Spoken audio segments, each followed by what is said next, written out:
The coronavirus pandemic sent Zimbabwe into a hard lockdown before a single case of COVID-19 was reported last year. This led to the majority of urban informal traders losing their livelihoods due to strict regulations. 35-year-old Samantha Murozoki found that her neighbors were struggling to find food for their families. She bartered some of her personal possessions to be able to start a relief kitchen to serve her vulnerable community in Chitungwinza township just outside Harare. A year later, Samantha is still dishing out 2 meals a day to thousands in need. There's always a need for people to be catered for.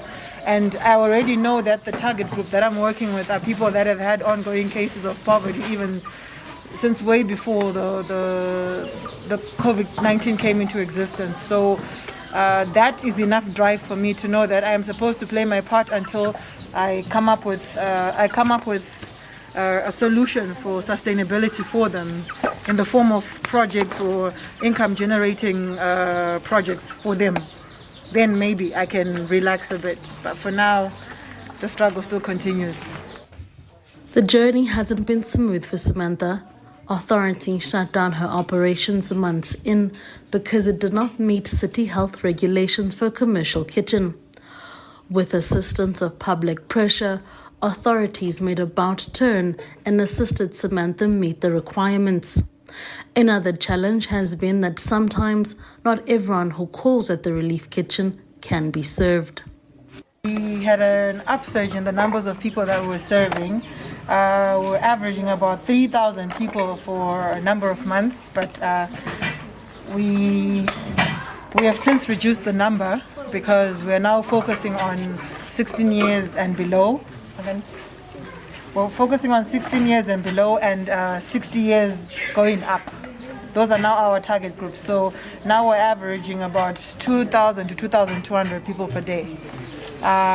We still insist on minimizing the number of people that are frequenting the kitchen for the obvious reasons of transmission and for us to be able to handle the large crowds. And as Zimbabwe battled a devastating second wave of COVID-19 infections, the relief kitchen was threatened yet again.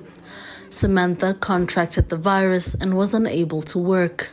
The day that I got the results, I think everything just came tumbling down.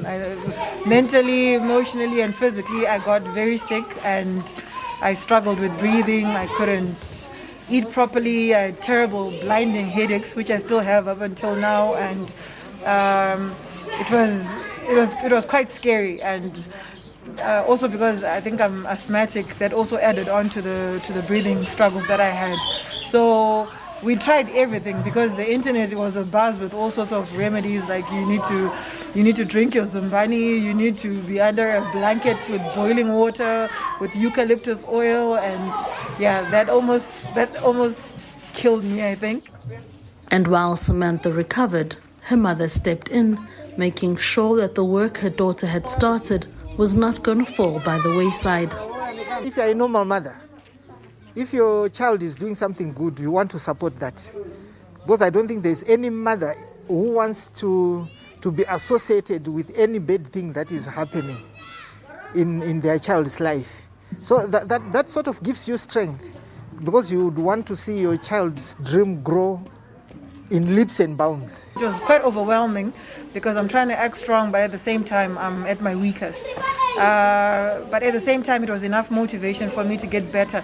Whenever I felt defeated or felt that what's the point of exercising, what's the point of drinking these tablets if I'm going to die, because every single person that I know that got COVID passed away. So for me it was a very difficult situation for me. Should I be positive or should I be realistic? And my realistic meant I might have to die.